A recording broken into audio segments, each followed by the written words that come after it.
Well, fellow conspiracy realists, thank you as always so much for joining us. We have a classic episode for you this evening as we're busy gearing up for 2025. They call me Ben, Matt. It seems like it wasn't that long ago, or it seems like it was hundreds of years ago, that we had an unexpected guest in the studio. Yeah, somebody wanted to just come on in through one of the, secret society portholes that exist just throughout buildings, especially in Atlanta. He just popped in, said hello, and then he had to go get back on his dirigible, I think. Yeah, it was a dirigible, and the facts matter here. Yes, it is a true story, or as Emily Dickinson said, it is the truth told slightly slant. There's this guy named John Hodgman who sort of just drifted through our studio, like a mysterious anti-hero in an old Western film, and then said, "Ask me anything." Well, yeah, and basically, I'm on television. Secret societies love me. Very specific opinions about regional sodas, and true story insider looks at societies we sometimes call secret because they very much are. Oh, yes. Let's jump into this delightful episode. From UFOs to psychic powers and government conspiracies, history is riddled with unexplained events. You can turn back now or learn the stuff they don't want you to know. A production of iHeartRadio's How Stuff Works.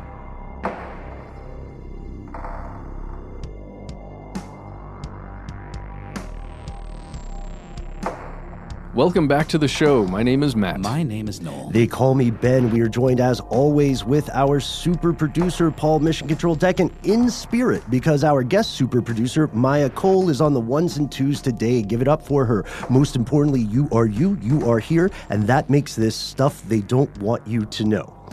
So check in, first things first. Yeah. Catch up? Check in? Well, yeah, so this week, you guys, I went to Chuck E. Cheese because my son turned 4 yesterday as we're recording this. And that robot casino was fabulous. Wait, hang on. Sir, we're recording. Sir? Hello?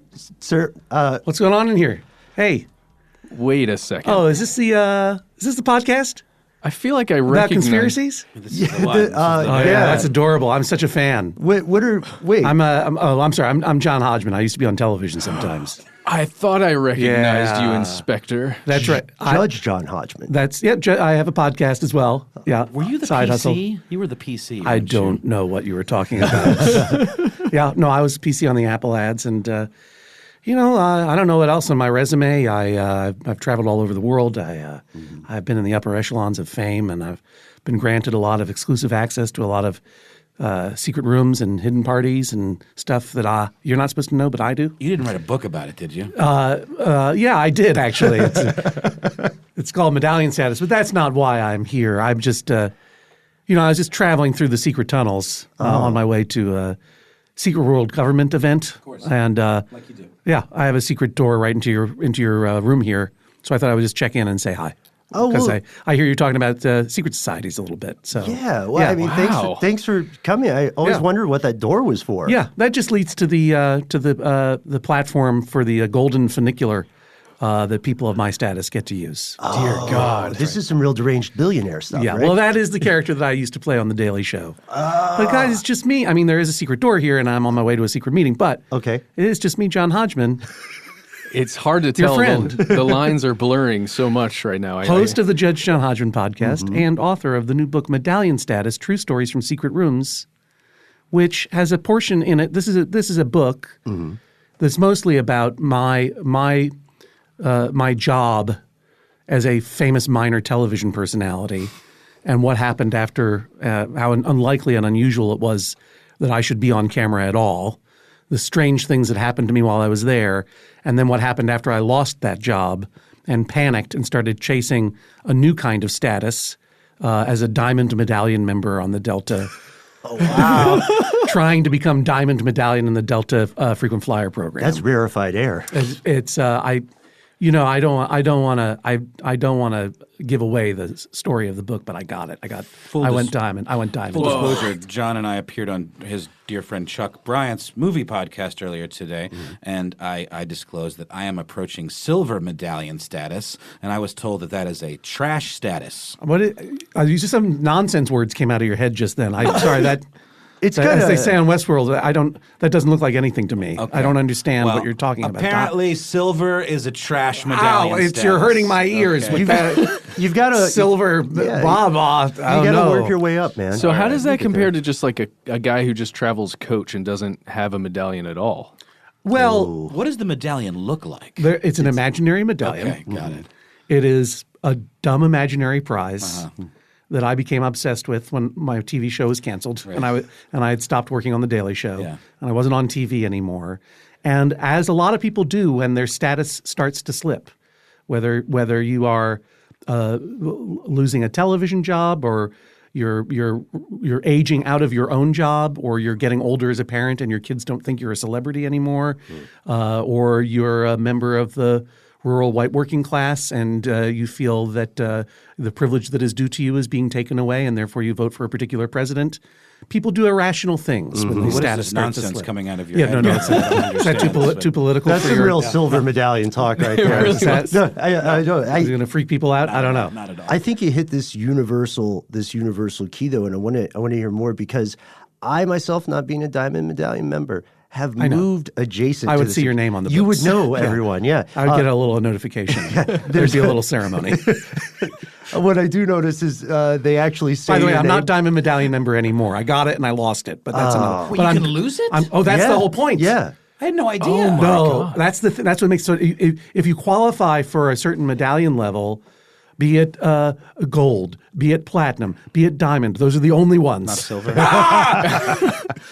Silver is a garbage medallion because it just is a taunt. It reminds you that you're the worst kind of medallion. It's for the better hoi to be polloi. nothing than to be a silver medallion. Oh my God. Coming But in they're hot. all imaginary prizes that you earn if you earn a certain amount of medallion qualifying miles through travel and credit card spending by the end of the year. Then you're locked in. But if you don't re-qualify the next year, then you drop down in status. And it's frightening. High stakes. It's a game. It's a sick, addictive video game.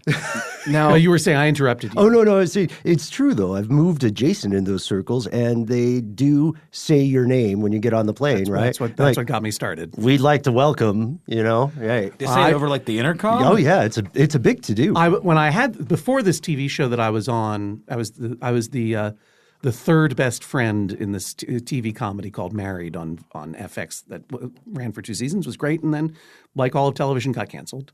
But when it was cooking, I was being flown across the country over and over and over and over again to work. And they were paying for my flight, and they were contractually obligated to pay me first class. So I was racking up the MQMs, the medallion qualifying miles. I didn't even know this was happening. I didn't even care until one day I was boarding a plane to go home, and the gate agent says, as she scanned in my ticket, "Thank you, Mr. Hodgman." whoa. No, for being gold. Oh. Thank you for being gold was like so powerful. Like to an only child who exists, who requires praise and acknowledgement like oxygen, like to be thanked for being, never mind for being gold. I mean, I always thought I was gold. You know what I mean? Sure. We all think we're gold, or we hope we are gold, or we worry that maybe we're not as gold as we think and that we're just tricking people. But then for someone to say, no, you're gold. You're gold. Well, John, has your gold and then diamond and then gold again status allowed you in any rooms that most people would never, ever even dare to step or ever be allowed? Well, you do get a membership to the sky clubs, The lounges. the secret societies of the air, which and it's like there's not a lot of human sacrifice going on in there. They have some pretty good soups. I have to say their Thai chicken soup is pretty good. I had Thai chicken soup for lunch today. From the Delta Sky Club? No, from soup. Because you're in Atlanta. This is to ladle, farm to ladle. Yeah. Oh yeah, downstairs. it's good. It was really It's good. It's good. I've never had Thai chicken. See, the problem with the one that you had that made it less good than the ones you get in the Delta Sky Club is Right. it was fresh. Probably was fresh. It was. Yeah. You know what I mean? The best, and I discuss in the book, the greatest jambalaya that I've ever eaten came out of the crock pot at the Delta Sky Club. It's at Louis Armstrong International Airport in New Orleans. The best the best jambalaya you could get because all soups and stews deepen in flavor as they sit for hours. As they sit at a low temperature for hours and days. It just got to be so delicious. Sounds good. Those are some secrets of the Sky Club. But I've also gotten into other secret rooms that I think might be more interesting to you because I mentioned it earlier as though it were just a normal thing that someone would drop by Book and Snake, one of Yale's senior secret societies, for dinner of an evening. But apparently not everyone can do it. Book and Snake. I'm only familiar with Skull and Bones. I have to leave now. Goodbye. Wait, John. No, I'm not. So I went to Yale, which is an accredited 4-year college in Southern Connecticut, and I was not a member of Skull and Bones. For people who don't know, but anyone who listens to this show has to know about the secret societies of Yale. There are senior societies. Yale was founded before there were frats. And so the young privileged men of Yale had to find other forms of associations and clubs so that they could group off and basically jack off together. Before there were frats, you had secret societies at Yale, which are these senior secret societies where they initiate like 15 to 17 senior men to go into a windowless clubhouse called a tomb and tell secrets to each other and lie in coffins and hang out. Or you joined an a cappella group. There's so much a cappella. The per capita amount of a cappella in New Haven is greater than anywhere else in the world. But what really troubles me is no one's doing anything about it. They're just letting it happen. They're just letting it Hundreds fester? of a cappella groups. Running wild? Running wild through the New Haven Green. I'm fascinated by the connective tissue between the two, if there's ever any secret a cappella groups. Well, there probably is a little bit of overlap between the Skull and Bonesmen and the Whiffenpoofs, the premier a cappella group in the collegiate a cappella group in the United States and the world, which I was not a member of, but I'm still weirdly proud of that.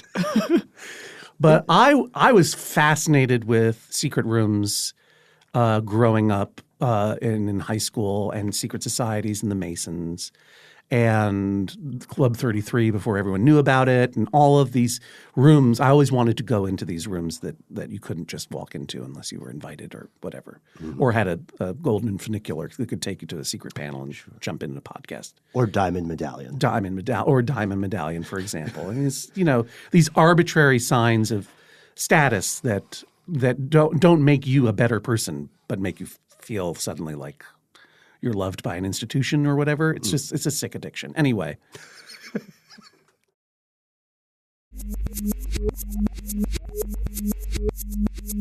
Basically, the reason I applied to Yale was that they had secret societies, Skull and Bones being the most famous one. The Skull and Bones being, reputed to be the pipeline to Illuminati, super status, secret world government control. The Diamond Medallion of conspiracy. The Diamond Medallion is like Yale Skull and Bones. That's the top. Like, oh, I'm sorry. You just went to the Bilderberg group once? No. This is Skull and Bones now. And was that an actual secret society? The Snake, what was it? Book and Snake. Book and Snake is an actual one. Yep. Oh. They're across the street from the Grove Cemetery in New Haven in a giant 2.5-story limestone Greek Revival, architecturally significant edifice that has 0 windows. It looks like a tomb. They're called tombs. All of these secret societies at Yale were all founded by very wealthy young men. They had their dad's architects make them these clubhouses. They're all littered throughout campus. You'll be walking along. You're like, there's a very handsome-looking and important-looking library. Oh, why does it have no windows? Because it's a clubhouse for dum-dums. Clubhouse for secret weirdos. So set the scene. Were they all robed up? I mean, what was going on? Well, there's a limit to what I can reveal here. I see. Wait a second. There's also Scroll and Key. I just want to tell you the other ones. Yeah. Wolf's Head, Scroll and Key, Berzelis, Manuscript, Skull and Bones, Book and Snake. Those are the big uns. I like the ones that sound like combos, Skull and Bones. That's there was a cross end key once, or there may be a cross end key now. But you want to get the big ones. All are blank and blanks. Really? Yeah. Maybe we should start something like that, right? It's 2019. We can start the blank and blanks. The Bags and Badgers. Sure. Yeah. But to answer your question, no, they don't wear robes. No. And I know this because when I was a fresh person at Yale, I got invited to a party at Book and Snake. And I was very, very excited. This was this is the reason I had come here. And here it is, first semester. And I got so excited that I drank a lot before going to the party. And then I went into the party, and then I went up to the top of the stairs, and then I fell down the stairs. And then I woke up in the hospital. Wow. And I know that all of that happened because it was told to me that it happened. But my only memory is walking up to the door, and that's the last thing I remember. Oh, wow. And so it gnawed at me for the rest of my life. First of all, let me give some advice to college students. Don't get drunk and fall down the stairs. No. You're not immortal. Yeah. I'm very, very lucky that I didn't hurt myself. Oh, yeah. I'm glad. Don't do it. So to be fair, you don't know if they were robed up or not because you were unconscious. But I had blacked out. Right. Do you know what I mean? Yeah, of course. Yeah. Now, there are certain people who attended Yale and may or may not be sitting on the Supreme Court now who believe that blacking out is not a thing that happens. Oh, I can tell you. I can think of one. The FBI did a whole impression of an investigation. They right? did the Illuminati investigation. It was a great bit. It was a nothing to see here investigation. Are you 100% positive you didn't get initiated that night, and that was part of it? I had no idea. I mean, I had friends who were there. One of whom, Jonathan Colton, is a musician. And a dear friend still, and a whiff and poof, by the way. The most prestigious collegiate a cappella group in the world. That's right. I'm friends with a whiff and poof. I'm bragging. Yeah. Is that sort of like Hufflepuff? No. It is insofar as it's all nonsense words. Got it. Yeah. Got it. Anyway, he was there. He said he saw me in there. I knew that I had been in there. It's an unnerving thing to have a memory that you cannot recall. And especially when you were going into the secret society that you wanted to see so badly. Yeah. And you realize that those secret societies are pretty powerful. They know how to erase a mind. Like they took that memory right out of my head. And you might be a legend to them. They might be hanging out and they're like, "Oh man, you remember Stairs guy? Well, he was wild." I don't know how much they thought about me for years and years and years. Until you showed up on TV. And I don't think they thought about me then either. I think they started thinking about me once I started like telling this story in public. And I included it in a book and I wrote about it online. And I got an email co-signed by a man and a woman, both members of Book and Snake. I won't reveal their names. We'll call them Booker and Snakia. Oh, cool. Okay. And they said, I'm sorry this has been haunting you for so long. We have a dinner every Thursday. We often invite interesting people to join us. Do you want to have dinner with us? And I was like, yeah, I do. And I was really excited to go back and see what I had seen, but couldn't remember having seen. And I'll tell you this much, and there's more in the book. They're all very nice, no robes. The secrets of the secret society are these: if you're invited to a secret society at Yale for dinner, and you arrive to the dining room 15 minutes late, all the spanakopita will be gone. Oh. They serve. There was a veal and a fish. The dining room is in the basement, red leather chairs, all with an Ouroboros and a book inscribed on the back. You get to meet with 17 bright young people, now men and women. It's obviously, and has been, I think Book and Snake particularly has been much more diverse than some of the others. There will be a chaperone there, an older alum, to make sure that things don't get out of hand. Secret of the Secret Society at Yale, wine and beer only. Smart. Mm-hmm. Yeah. And then there are some alums might come and have dinner with you too, some more recent alums of Book and Snake / Yale.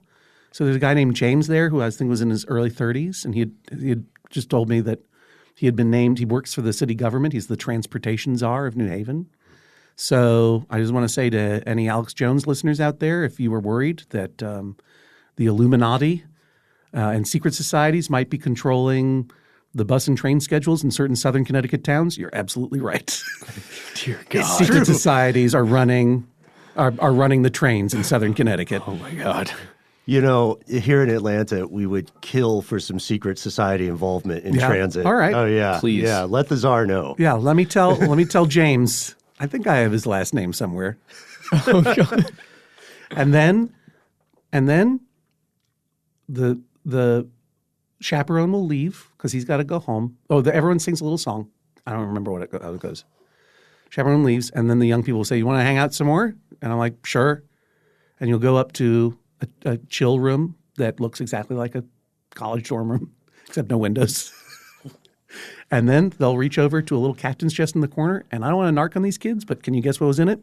Yep. Hard alcohol. Oh. They are hiding it from their own member. Because they're still college students. I know. I was initiated into a secret society within the secret society. Yes. Fabulous. It was great. But I'll tell you one other thing. Sorry, follow-up questions? Oh, I was just going to say, are you okay with disclosing this? Well, obviously I'm doing it. Sure. Why are you threatening and or offering to murder me? No, looking out for your personal safety. Quite the opposite. No, they Book and Snake they've been inviting me into their clubhouse for years. Started when I was a freshman in college. You're embedded. Yeah, but I mean they're chill. They and in fact, they thought the story was funny. These secret societies don't control the universe. You know what I mean? I don't know what's going on at Skull and Bones. I knew a guy who was in Skull and Bones, and he was like, "We just sit around. We have dinner."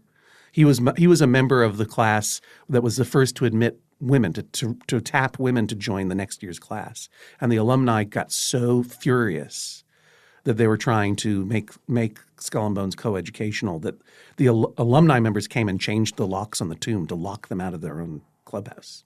Wow. So these are old institutions that are obviously weird, crusty monuments to a certain kind of privilege.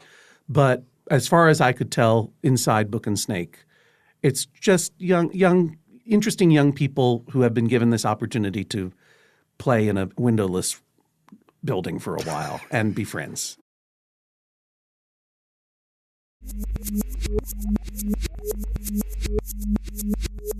I don't know how serious we want to get with this, but there is something worth exploring that we've talked about before on this show, where we had one election where I believe it was George W. Bush and John Kerry, who were both members of Skull and Bones, yeah. and just that concept. But again, if you really break it down, it's like there are two members of the same fraternity, running together. But I think the nomenclature, the title of having it a secret society, creates that anxiety within me a little bit, but the public. Of course. I mean, if you don't have Diamond Medallion and you're not in that Sky Club, you're wondering what's going on behind those doors. Something freaky is happening. People are actually being treated like human beings in there out here. I think that's a very good point. But I'll say something else that's true, is that obviously if you go to an elite college or institution like Yale or many others, already you're forging contacts with people who, statistically are, if not likely, you'll probably know some people who are pretty powerful. As you look, I became a literary agent and then a service journalist, and now I'm a carnival jester. I'm nothing. I don't have any power, but I definitely know people. I remember people from college who are now in positions of power. Samantha Power, for example, the former ambassador to the UN, not only powerful but named Power. It's her name. She and I were at college at the same time. I didn't know her, but sure.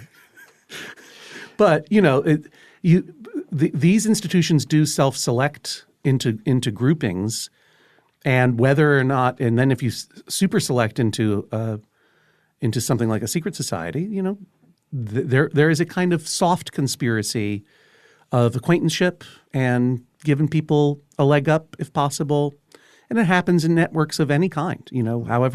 Whatever kind of trappings they have. Churches, I mean, that's a big one too. Yeah, exactly. But that said, there is a secret retreat that I attended that I will not name, that is also described in the book. It is a retreat that I was surprised to be invited to, hosted by someone who enjoys surrounding him or herself with interesting celebrities, business leaders, government officials, former government officials, entertainers, writers, artists. It's a wonderful time. We all have a great time together. It's all off the record. People aren't supposed to talk about what happened there. No weaving spiders allowed there? No weaving spiders. Oh, so it wasn't the Bohemian Club? No, it was not the Bohemian Grove. No, that's not. I would tell you if I got into that dumb. This is a thing that I want to go back to. Okay. Yeah. It's totally benign, right? And of an evening, they might invite someone, like, gather everyone together for a performance of a kind. And this performance was a professional performing pickpocket, an incredibly talented performing pickpocket.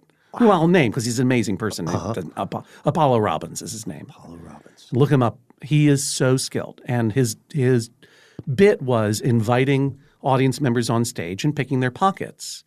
And he would invite famous people, entertainers or whatever, up and talk to them and say, "What'd you have for breakfast today?" And you wouldn't even see him touch them, and all of a sudden he's holding their wristwatch above their head behind them, and they didn't know it was gone, but the audience sees it, right?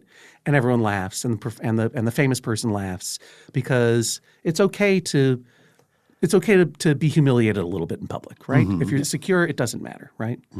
But there is one government official who would not play. He would not get up on stage. He or she, I should say. They would not get up on stage. They would not allow themselves to be pickpocketed or to have their wristwatch taken because they could not, for whatever reason, I'd be speculating to guess what it was, they could not tolerate having their status reduced because they're between their status and status was the only thing that stood between them and oblivion, basically. Wow. And this person went on to become president? This person was a former government official. There's no point in trying to figure out who it is. Understood. That's not the story. This is a parable. Do you understand? I'm with you.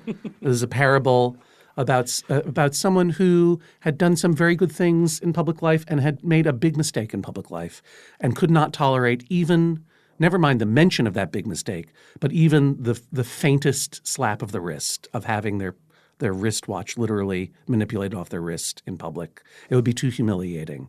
And they hid their money in their shoe so that they wouldn't have their wallet pickpocketed. Wow. And, when people lose their status or perceive or feel a threat to their status, they will do irrational things. That's not the moral of this story. The moral of this story is that this happened to be held in a Masonic lodge. It was not a Masonic meeting. The Masons, it's a beautiful lodge and a grand meeting room, and it was one of the nicer rooms in this particular town where you could go to have an event like this. And the Masons are out of money, and they needed to rent it to this. But nonetheless, I sat there realizing, so here I am. Here's one of the most famous actors in the world. Here's this incredible most famous businessman in the world. Here's this former government official. There's George R.R. Martin. I'll out him too. There's this famous person and that famous person and this powerful person and this powerful person. And we're all here. We are literally all here together, literally meeting in secret, literally in a Masonic lodge. This is happening right now. Watching the art of pickpocketing. But if you go tell that to Alex Jones, I mean, his heart's about to explode anyway because it's full of brisket juice or whatever. Right. But it's the Illuminati is real. The Illuminati is real. Like secret meetings of world leaders are happening in Masonic lodges. We're not discussing how to manipulate how to manipulate governments into war to form a one world government or anything like that. We're basically just entertaining ourselves. You heard it here first, folks. The Illuminati is real and interminably dull. I thought you needed to know that. And the conversation behind closed doors is more like, have you tried that jambalaya at the Sky Club? Yeah. Because I think it's because they let it sit. Right. Well, it's all – and the conversation behind doors is all people just trying to get jobs off of each other because they're afraid their status is slipping too. So, I do have one question, just really fast. Were you allowed, in the time that this occurred, did you have a cell phone with a camera on it? Because I'm imagining a room of with people of that caliber in secret doing a thing like that at a retreat. I'm assuming you would put cell phones away, or you'd have to mandatorily put away cameras and things. No, there were no rules about. I mean, people were like, don't tweet about this. It was low key. I mean, I'm hoping it was fairly low key because I'm telling the story. I'm not revealing details. I'm afraid they'll be mad at me, but I suspect they won't read my book. And you want to go back? Though. What? Yeah, and you want to go back? Yeah, I'd like to be invited again. And it was fascinating. It was interesting. Yeah. And the book is fascinating as well. Thank you. John Hodgman, Medallion Status, True Stories from Secret Rooms. It's available now wherever you it's available now for pre-order, I believe. Right? For pre-order, right? Look, I don't know when this is coming out, so let's just talk to the time travelers. Time travelers, if you have arrived in this timeline before October 19th, 2019, you may pre-order my book at bit.ly/medallion status, bit.ly/medallion status, all one word, all capital letters. If you have materialized after October 15th, 2019, it's not too late. Go to a bookstore and buy it, or come see me on my book tour. I'm on tour in October and November, and all the details are there, johnhodgman.com/tour. And I'll be in Atlanta in November, along with my Judge John Hodgman podcast in November, too, at the Variety. So I hope to see you guys again. Do you have a bailiff for that show? Yeah, Jesse Thorne, my regular bailiff, is going to be there. So awesome. Yeah. And I will be selling books there. And because I don't want to punish people who pre-order who then come to the book events, because some of the book events you have to buy a book to get in. Some of them, they might leave the book at home and buy another one. I don't want to, I really hope that people will pre-order the book because that's the best way to ensure a best launch for the book, personally, for me. But in order to reward people who do pre-order and then come to the book event, anyone who comes into the signing line, whether it's a Judge John Hodgman show or a regular Medallion Status book event, and they have 2 copies of the book, that could be a hardcover and an audio book, or a hardcover and an ebook, because they've pre-ordered or for whatever reason, I have a special loyalty program reward for them. Oh, wait a second. Yeah, you may notice that on the cover of the book there's a picture of 2 famous corgis of Instagram, Linus the corgi and Chompers the corgi. They're very important in the book. Yeah, we're looking at a pamphlet here. Yeah. It's wonderful. Yeah, there's a whole book coming right now. That's just a promotion. Well, this part's great. So everyone who comes to a book event and buys a copy of the book gets a enamel pin featuring one of those corgis, designed by Aaron Draplin, the designer of the cover. He's a famous and great, awesome dude designer. And that is a famous corgi pin. Everyone gets one of those just for showing up and buying a book. If you buy 2 books because maybe you pre-ordered one before coming to the event, or you buy 2 books on site, or you bought an audiobook and now you get in the print edition, whatever it is, you got 2 books in the sign line, you get upgraded, you get a double corgi pin. Whoa. 3 or more books, yeah, or other over-the-top commitments to the cause, I'll upgrade you discretionarily to triple corgi elite status. 3 corgis, 1 pin. So since we're on an audio podcast, listeners, you need to know that when John said that, the 3 of us had, I think, a fairly dramatic. It was a head double turn take. kind of moment, Yeah. And what are they? They're pins. They're pins like you get from an airplane pilot for going on a plane for being a kid. They're nothing. But they're elite. And as an adult, if you ask the pilots for the pins, they'll still give it to you. Really? Oh, really? Yeah. That's wonderful. You just have to ask nicely and clearly not have that much respect for yourself. That's what I did. Even if I'm silver? I have to go. You guys, Open the secret door. I'm getting out of here. I'm Goodbye. not even silver yet. Stop showing I'm it to approaching silver, barely. It was going so well. So sad. my eyes. Oh, God, I feel so bad about myself. John Hodgman, that really happened. We have a door. He disappeared down in the tunnel, kind of. Yeah. I think that went well. I think so, That too. was incredible. Okay. I want to say I think he knows more than he's letting on, but he was a very nice guy. That's true.